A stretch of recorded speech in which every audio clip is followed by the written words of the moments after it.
Sistem pencernaan makanan manusia. Agar dapat diserap usus dan diedarkan ke seluruh tubuh, makanan perlu dicerna terlebih dahulu. Proses pencernaan makanan dibedakan menjadi pencernaan makanan secara mekanis dan secara kimiawi. Sistem pencernaan manusia terdiri dari saluran dan kelenjar pencernaan. Saluran pencernaan merupakan alat yang dilalui bahan makanan, sedangkan kelenjar pencernaan adalah bagian yang mengeluarkan enzim untuk membantu mencernakan makanan. Saluran pencernaan meliputi mulut, kerongkongan atau esofagus, lambung, usus halus, dan usus besar. Kelenjar pencernaan terdapat di dinding lambung, dinding usus, pankreas, dan hati. Berikut akan dijelaskan bagaimana makanan dicerna dalam tubuh dan diedarkan ke seluruh bagian tubuh dan sisa makanan dikeluarkan melalui anus. Langkah awal proses pencernaan makanan adalah memasukkan makanan ke dalam mulut. Di dalam mulut terdapat gigi, lidah, dan kelenjar pencernaan, yaitu kelenjar air liur. Jadi, di dalam mulut terjadi pencernaan secara mekanis dan kimiawi. A. Gigi. Gigi manusia terdiri dari gigi seri, gigi taring, dan gigi geraham. Gigi seri terletak di bagian depan, berbentuk seperti kapak. Fungsi gigi seri adalah untuk memotong makanan. Manusia dewasa normalnya memiliki 8 gigi seri. Gigi taring berbentuk runcing yang berguna untuk merobek makanan. Di belakang gigi taring terdapat gigi geraham. Gigi geraham mempunyai permukaan yang lebar dan bergelombang. Manusia dewasa memiliki 12 gigi geraham. Gigi geraham ketiga yang muncul pada usia sekitar 18-20 tahun disebut gigi bungsu. Akan terasa sakit apabila tumbuh, karena gigi geraham mencari jalan untuk tumbuh ke atas sehingga merobek bagian gusi. Gigi geraham berfungsi untuk menghaluskan makanan. Lapisan-lapisan gigi terdiri dari email, tulang gigi, semen gigi, dan rongga gigi. Lapisan email merupakan lapisan yang paling keras pada puncak gigi. Email berfungsi untuk melindungi gigi. Jika email rusak, gigi akan mudah rusak pula. Pada lapisan berikutnya terdapat tulang gigi atau dentin. Dentin berupa jaringan berwarna kekuningan. Semen gigi atau sementum terdapat di lapisan luar akar gigi. Semen gigi membantu menahan gigi agar tetap melekat pada gusi. Dan terakhir, rongga gigi. Rongga gigi atau pulpa terdapat di bagian dalam gigi. Rongga gigi berisi saraf dan pembuluh darah. Lubang yang dalam pada gigi dapat mencapai rongga gigi dan mengenai saraf sehingga terasa nyeri. Susunan gigi. Gigi manusia mulai tumbuh pada usia kurang lebih 6 bulan. Gigi yang pertama dinamakan gigi susu atau dens lacteus. Setelah itu akan tumbuh gigi sulung atau dens decidui. Pada usia 6 tahun, gigi anak berjumlah 20 buah yang terdiri dari 8 gigi seri, 4 gigi taring, dan 8 gigi geraham kecil. Susunan gigi tersebut adalah sebagai berikut. Untuk rahang atas dan rahang bawah, 21, 22, 12. Geraham taring seri-seri, taring geraham. Dari usia 6 hingga 14 tahun, gigi akan tanggal secara bergantian dan digantikan oleh gigi tetap. Jumlah gigi juga akan bertambah sebanyak 12 buah, yaitu gigi geraham belakang. Gigi tetap yang dimiliki oleh orang dewasa seluruhnya adalah 32 buah, yaitu 8 buah gigi seri, 4 buah gigi taring, 8 buah gigi geraham depan, dan 12 gigi geraham belakang. Susunan dari gigi tersebut adalah sebagai berikut. Untuk rahang atas dan rahang bawah adalah 32, 12, 21, 23. Geraham belakang, geraham depan, taring seri-seri, taring, geraham depan, geraham belakang. Perawatan gigi. Pernahkah kamu sakit gigi? Jika kamu tidak rajin memelihara gigi, gigimu akan mudah rusak. Gigi yang rusak ditandai dengan adanya plak. Plak mengandung sisa-sisa makanan terlarut atau terutama gula dan bakteri. Sisa-sisa makanan yang tertinggal harus dibersihkan dengan menggosok gigi dengan baik. Sisa-sisa makanan, terutama yang mengandung gula, merupakan tempat hidup yang baik bagi bakteri. Bakteri akan mengubah gula menjadi zat yang bersifat asam. Asam dapat melarutkan lapisan email dan menyebabkan terjadinya lubang pada gigi. Jika lubang tersebut semakin besar, akhirnya dapat mencapai tulang gigi dan rongga pulpa. Asam dan benda-benda lain yang ada di mulut akan mengganggu saraf dan menimbulkan nyeri. Kerusakan gigi dapat juga disebabkan oleh makanan yang terlalu panas atau terlalu dingin. Selain itu, kebiasaan merokok juga perlu dihindari agar kesehatan gigi tetap terjaga. Karena sifat gigi yang hanya berganti satu kali saja seumur hidup, maka kesehatan dan kebersihan gigi harus kita jaga dengan baik. Salah satu cara untuk merawat gigi adalah dengan menyikat gigi setelah makan dan sebelum tidur. B. Lidah. Lidah berfungsi untuk membantu mengatur letak makanan di dalam mulut dan mendorong makanan masuk ke kerongkongan. Lidah dikenal sebagai indera pengecap atau merasakan makanan. Karena pada lidah terdapat daerah-daerah yang lebih peka terhadap rasa seperti asin, manis, asam, dan pahit. Selain itu, lidah juga turut membantu dalam tindakan berbicara. C. Kelenjar ludah. Ludah dihasilkan oleh 3 pasang kelenjar ludah. Kelenjar ludah tersebut adalah kelenjar ludah parotis atau di dekat pelipis, kelenjar ludah rahang bawah, dan kelenjar ludah bawah lidah.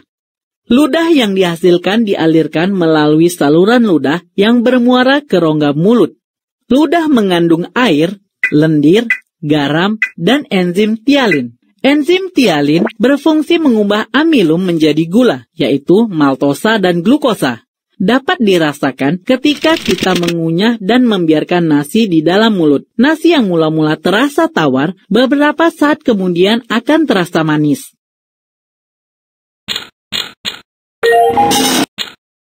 Kerongkongan. Dari mulut, makanan masuk ke dalam kerongkongan atau esofagus.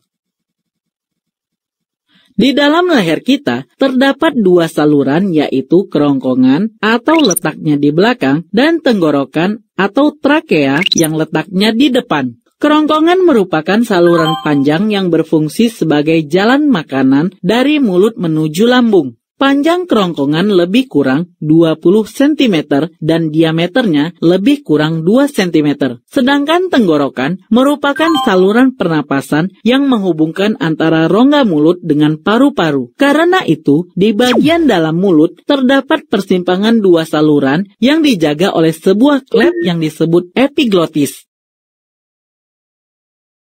Pada waktu bernapas, klep tersebut membuka sehingga udara dapat masuk ke tenggorokan. Sewaktu menelan makanan, klep tersebut akan menutup tenggorokan sehingga makanan tidak masuk ke tenggorokan. Jadi, fungsi klep ini adalah untuk menjaga kerja antara kerongkongan dan tenggorokan agar proses pencernaan dan pernapasan dapat berjalan dengan lancar. Kerongkongan dapat melakukan kegiatan melebar dan menyempit, bergelombang dan meremas-remas untuk mendorong makanan masuk ke lambung. Gerakan seperti ini disebut gerakan peristaltik. Di esofagus, makanan hanya lewat saja dan tidak mengalami pencernaan.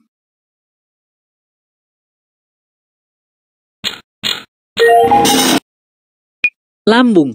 Lambung atau ventriculus berupa sebuah kantong yang terletak di bawah sekat rongga badan. Fungsi lambung secara umum adalah tempat di mana makanan dicerna dan sejumlah kecil sari-sari makanan diserap.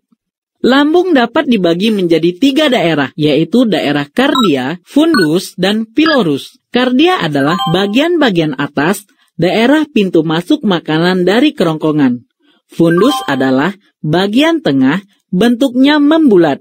Pilorus adalah bagian bawah, daerah yang berhubungan dengan usus 12 jari. Lambung mempunyai 2 otot lingkar, yaitu otot lingkar kardia dan otot lingkar pilorus. Otot lingkar kardia terletak di bagian atas dan berbatasan dengan bagian bawah kerongkongan. Fungsinya adalah untuk mencegah makanan dari lambung agar tidak kembali ke kerongkongan dan mulut. Otot lingkar pilorus terletak di bagian bawah dan berbatasan dengan usus 12 jari. Otot lingkar pilorus hanya terbuka jika makanan telah tercerna di lambung. Di dalam lambung tersusun menjadi 4 bagian, yaitu mukosa, submukosa, muskularis, dan serosa. Mukosa adalah lapisan di mana sel-sel mengeluarkan berbagai jenis cairan seperti enzim, asam lambung, dan hormon. Submukosa adalah lapisan di mana pembuluh darah arteri dan vena dapat ditemukan untuk menyalurkan nutrisi dan oksigen ke sel-sel perut, sekaligus untuk membawa nutrisi yang diserap. Muskularis adalah lapisan otot yang membantu perut dalam pencernaan mekanis.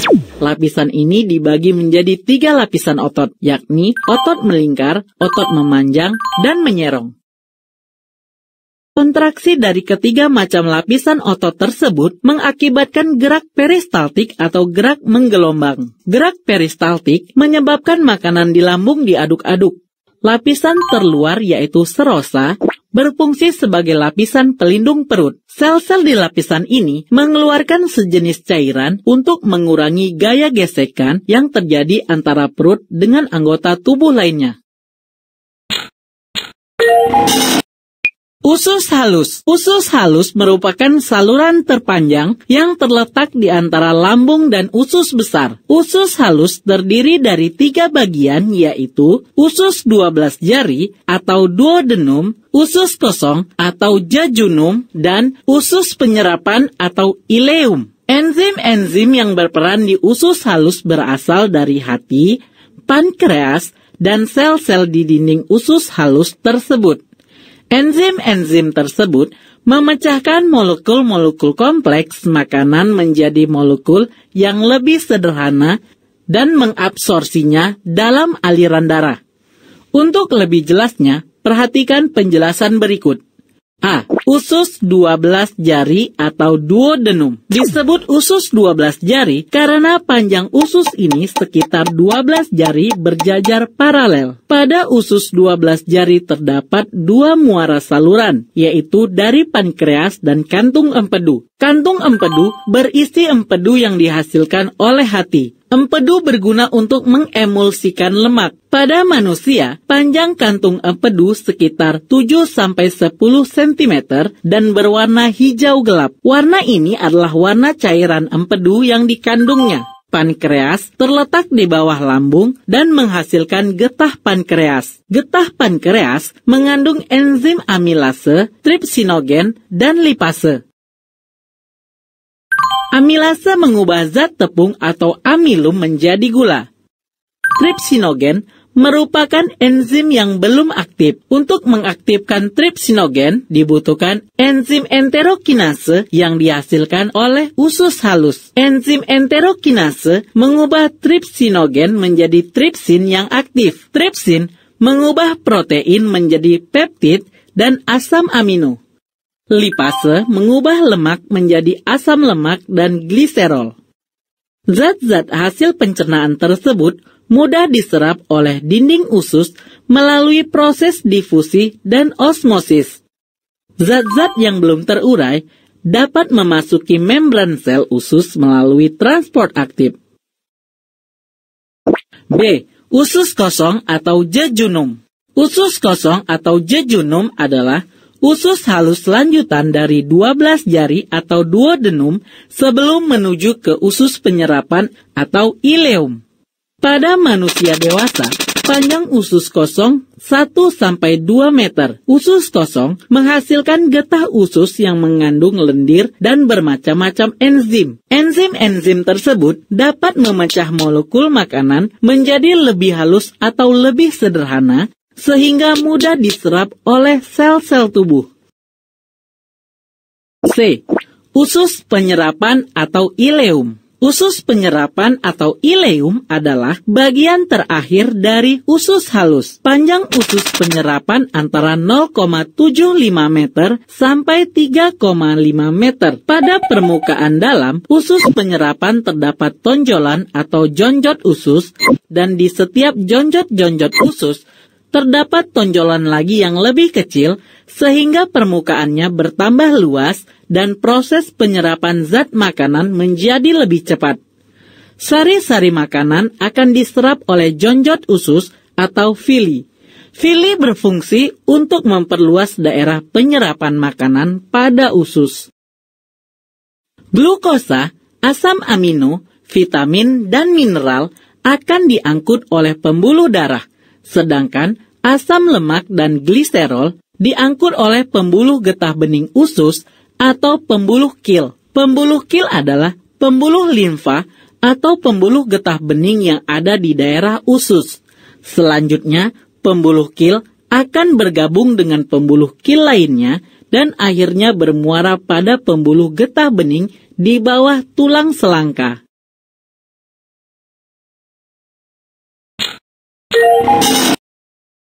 Usus besar. Makanan yang tidak dicerna di usus halus, misalnya selulosa, bersama dengan lendir, akan menuju ke usus besar menjadi feses. Panjang usus besar lebih kurang 1 meter. Batas antara usus halus dan usus besar disebut sekum atau usus buntu. Usus buntu memiliki tambahan usus yang disebut umbai cacing atau appendix. Peradangan pada usus tambahan tersebut dinamakan appendicitis yang sering disebut dengan sakit usus buntu. Usus besar terdiri dari bagian yang naik, yaitu mulai dari usus buntu atau appendix, bagian mendatar, bagian menurun, dan berakhir pada anus. Di dalam usus besar terdapat bakteri Escherichia coli. Bakteri ini umumnya tidak mengganggu kesehatan manusia. Bahkan, bakteri ini membantu dalam proses pembusukan sisa makanan menjadi feses. Selain pembusukan sisa makanan, bakteri E. coli juga menghasilkan vitamin K. Vitamin K berperan penting dalam proses pembekuan darah. Fungsi utama usus besar adalah mengatur kadar air sisa makanan. Jika kadar air yang terkandung dalam sisa makanan berlebihan, kelebihan air akan diserap oleh usus besar. Sebaliknya, jika sisa makanan kekurangan air, maka diberi tambahan air. Perjalanan makanan sampai di usus besar dapat mencapai antara 4-5 jam. Di usus besar, makanan dapat disimpan sampai 24 jam. Bagian akhir usus besar disebut poros usus atau rektum. Panjang rektum lebih kurang 15 cm.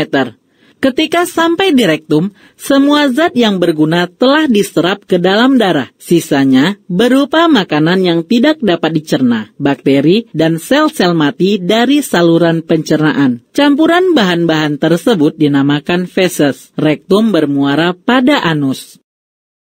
Anus mempunyai 2 macam otot, yaitu otot polos atau otot tak sadar dan otot lurik atau otot sadar.